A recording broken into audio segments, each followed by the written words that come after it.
voyage of discovery and awareness of the richness, the diversity, and the often surprising nature of living with the land. Our journey begins as dramatic and sudden changes are sweeping over the land. The approaching storm may seem violent and destructive to us, but to nature, it's a new beginning in the cycle of life. Irony. Yes.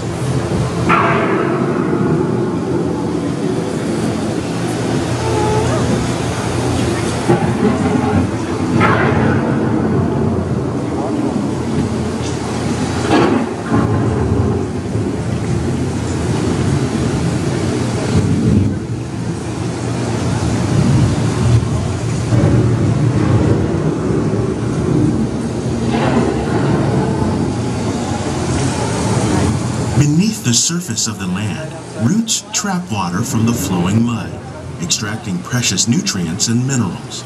These elements, when combined with sunlight, create the diverse living systems of our planet.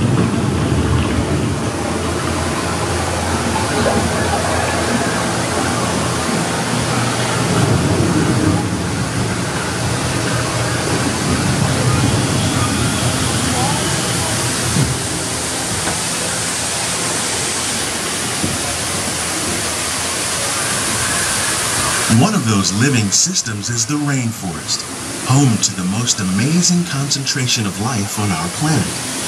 These dense and beautiful forests cover only a tiny portion of the Earth's surface, but they contain more than half of its plant and animal species.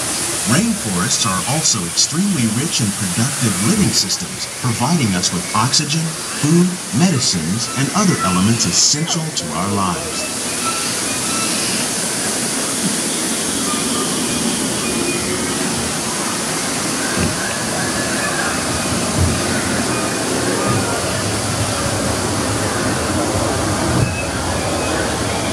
In the desert, nature has created a very different, but no less beautiful living system.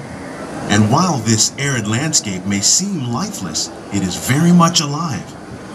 The plants and animals that have learned to survive in these harsh conditions make use of what little water they can find and avoid the scorching rays of the relentless sun.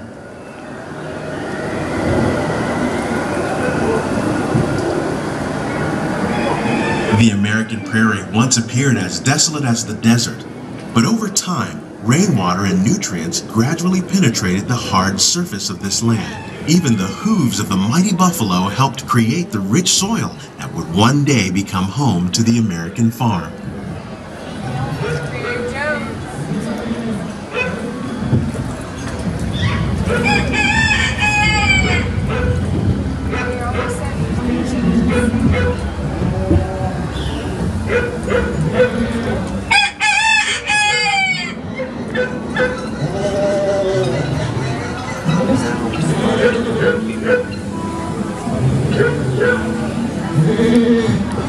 Of all the forces at work on the land, humans have had one of the most profound effects.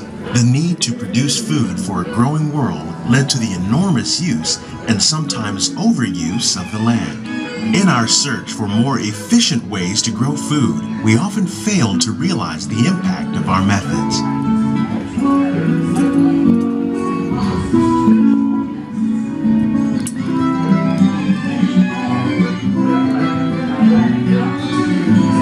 Today, we're learning to live with the land, discovering better ways to grow food that will assure both human and environmental well-being. We can enrich the soil without the use of chemicals.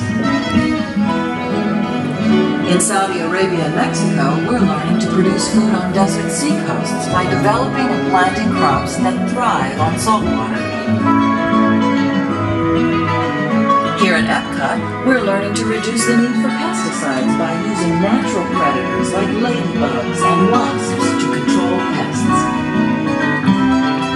In Japan, we're learning that by adding composted leaves and other plant material to our soil, we can reduce the need for fertilizers.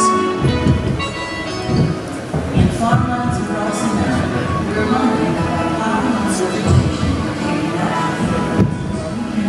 How will we meet tomorrow's growing needs for food production, yet still respect the needs of the land? Some of the answers are being discovered just ahead. To help us maintain these carefully controlled ecosystems, and for your safety, please remain seated in your boat at all times.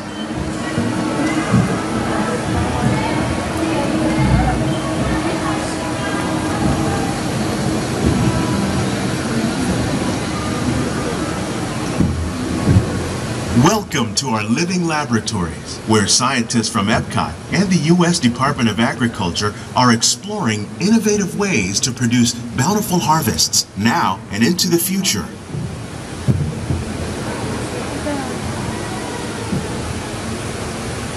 The tropics are home to the greatest diversity of plants on the planet. Many of these, like papaya, bananas, cacao, coffee, and rice, are well known around the world. These are just a few of the edible plants that have been an important source of nutrition for people living in the tropics. Many are rich in vitamins and minerals, while others are well adapted to growing in less than ideal conditions. Some, like the water lily, thrive in wet, swampy areas and waterways. All parts of this plant, even the flower petals, are edible. The starchy root of the plant has long been used to make flour for baking.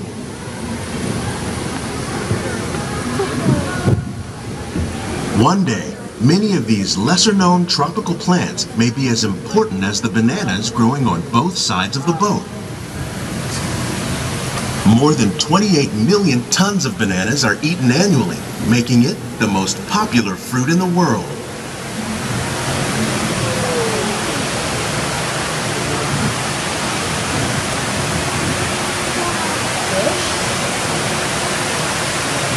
When we mention farming, you probably don't think of fish, but fish farming, or aquaculture, accounts for nearly half of all the seafood consumed globally. Tilapia, bass, and catfish, like the ones you see here, are three of the more popular crops raised by fish farmers. The sustainable system we're using here recycles the water in the tanks. As a result, we're able to save millions of gallons each year. Our small fish farm produces nearly 5,000 pounds of fish each year to serve in restaurants around Walt Disney World. Innovations like this one can play an important role in our efforts to produce bountiful harvests and still protect natural resources.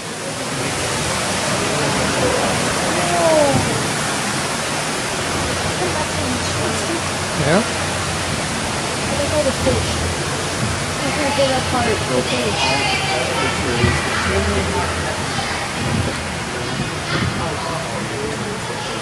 While there are more than 50,000 edible plant species in the world, most of us are only familiar with the handful that make up our everyday diet.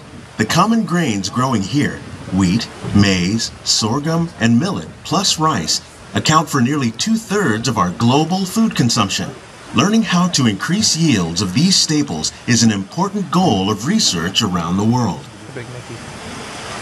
Monkey puzzle tree. Corn. That is corn. These plants are definitely on their way up. Innovative growing techniques like these increase yields while more efficiently using resources like water, fertilizer, and pesticides. Another innovation at work here is our integrated pest management program.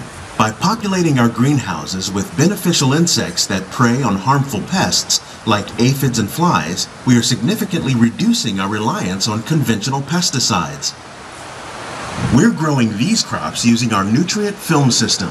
This technique precisely controls and recycles water and nutrients.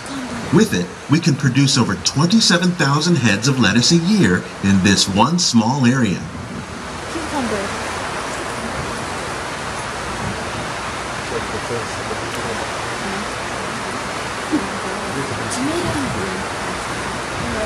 Some of our best ideas have been inspired by nature, like these fruit and vegetable trees. By growing these ground plants vertically, we can increase yields and better control diseases. These crops taste as good as they look. In fact, we serve more than 15 tons of produce from our greenhouses in restaurants here at the land every year.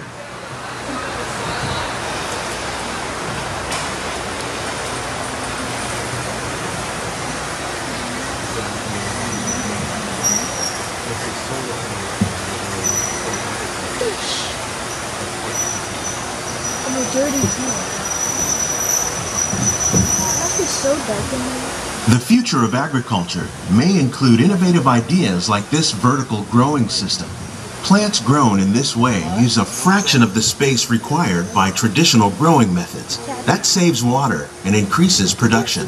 The aquaponics system on your left combines hydroponics with aquaculture. The fish provide a natural source of fertilizer for the plants, and the plants help keep the water clean for the fish. It's another great way to produce more while using less. In our lab, EPCOT scientists are working with the U.S. Department of Agriculture on a number of innovative projects. The goal of these efforts is to produce higher yielding and better quality plants.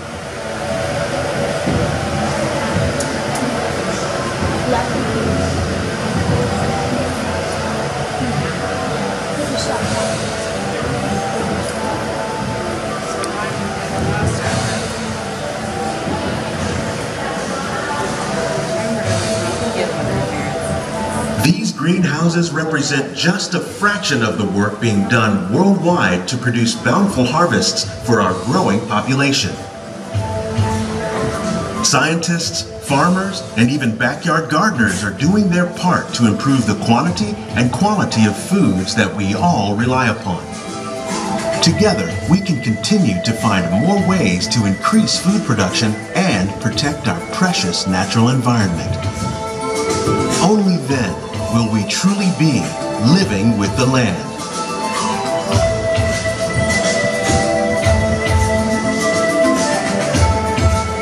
On behalf of Walt Disney World, we hope you've enjoyed this unique journey through our living laboratories. If you'd like a closer look, then check out the Behind the Seeds walking tour. It's a chance for the whole family to get up close and personal with the plants and growing techniques in our laboratories. Please keep your hands and feet inside the boat and remain seated until the boat comes to a complete stop.